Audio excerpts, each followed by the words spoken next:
fáil de thar náis roimh cát an áit agus mé ag taistil ó de carta go le buan baisó san Indinéis. I nómh tá mé ag taistil ó úbud i Mali go dtí Oileán Gili Air i Lombok. Bhí an cuan plódatha agus an áige cógáireamh go raibh daoine ag caitheamh amach den 3 uair ar fad. Go léir má fort den achtra is dócha.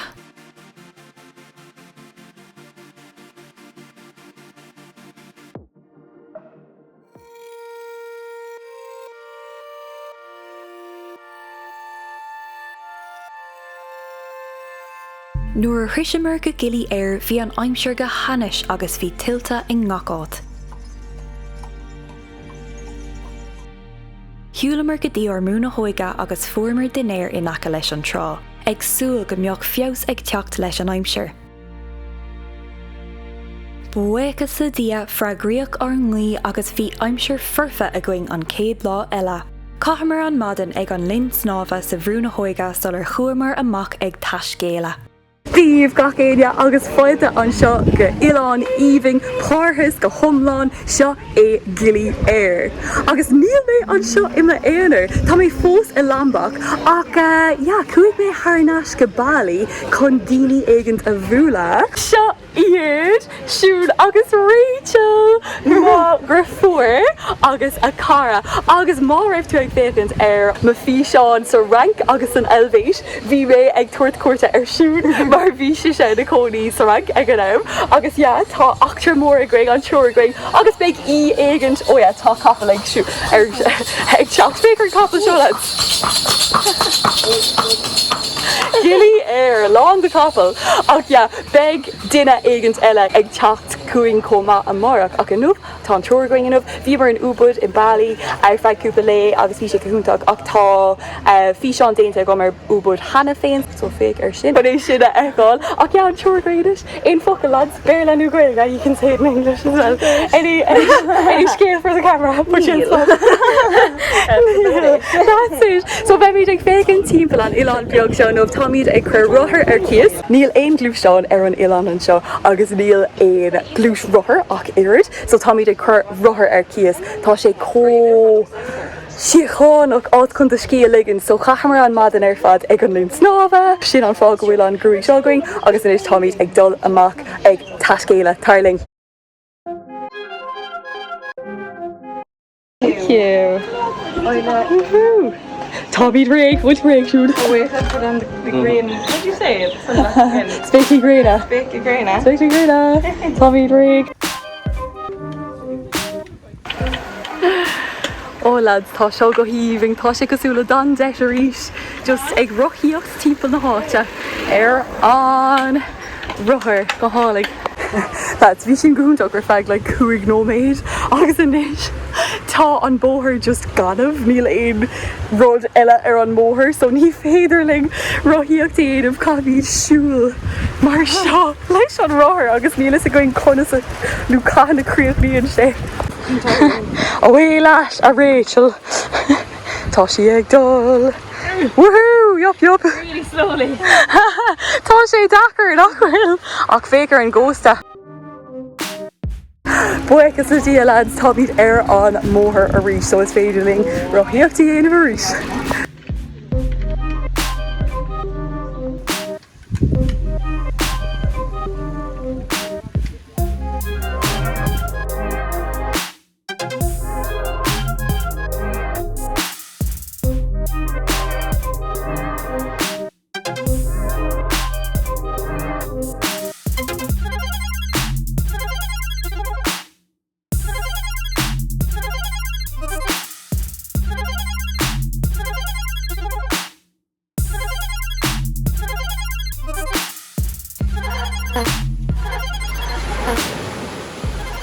Tá sé anna as chun Lombok é féin eáil agus rinjani agus gachród a rís mar ceapam chráas díreach ann, ach actually bhí seachtain anna suamhnach a gom agus ní raibh ag bhlagáil just bhíos ag tambhar cíocht, bhíos ag déanamh yoga agus mar sin de solar bhúil mé leis na cálíní.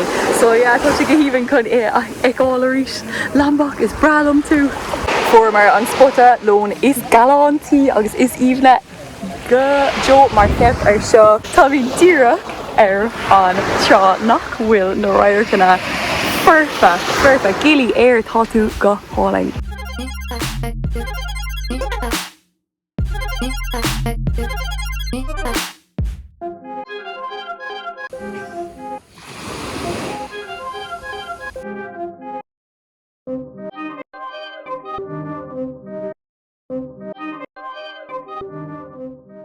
Taréis lón álainn an seo táid chun dul isteach san isce geal sin chun roint snorclú a dhéanamh. Toisc go bhfuil tartar san isce seo Turtle Point, so tá tartar le cúnamh dé timpeall na háite táid chun an trealamh a chur cíasanis agus dul isteach tarling.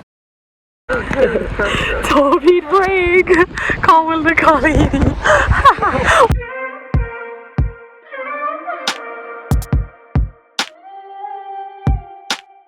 For réir ní acham ar aon tartar ach bhí an snorcalú go hálainn ar aon nos.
Lads, bhí sin do chuirte agus inis táid ag fécant ar lína gréine íomhaigh an seo sa fóg.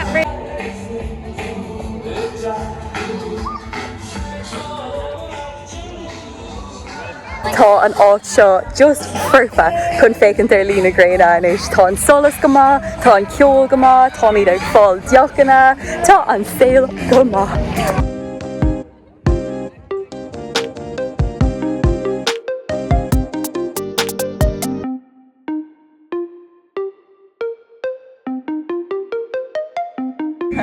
Tá sé an photoshoot a dhéanamh lads ar na luasca seo, na luasca anna catínta seo, féic ar an Green Tapeir dom, tá U2 ag seint sa chúla lads, tá an lá go húntaach. Ihe taco atá ann sa bhrúna hóige tuis gur bon mart tá ann taco na mórte. Taco na mórte. Bon appetit! Díomh ar mad an gach céine. Tá bhí just ag ligint ar scíirís ag an lint nábha ag an brúna hóige ach fuair méid teachtar an sin go bhfuil RE speisialta tar éis teach so táid ag roiíod go dtí an cuairis chun a bhúla. Tá scéis vídeo dádarm. Tháinig RE so ní rah ag bhagáil an nómh mar bhí mé ag catching suas. Catchall suas le or ní speisialta. Seo Seo me gur fuair eile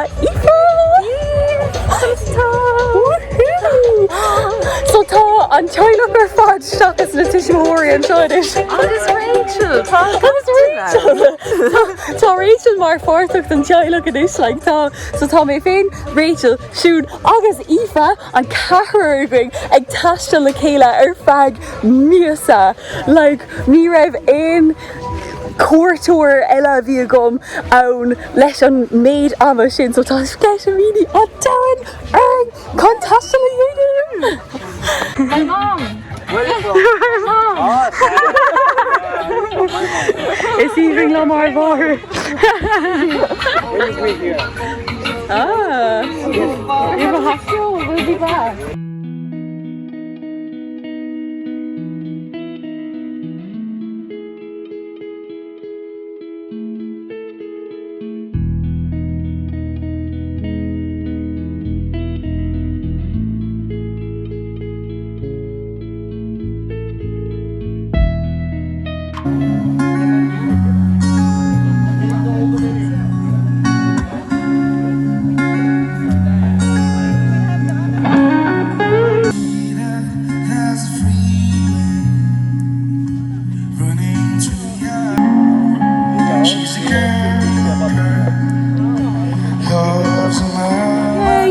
Well lads, Tommy thereat ag an Dinéir rís an cahar gwig a bheith ag taiste le chéile feag míosa inis agus Tommy's ag fécant lí na gréine aoibheann eile féidir seo.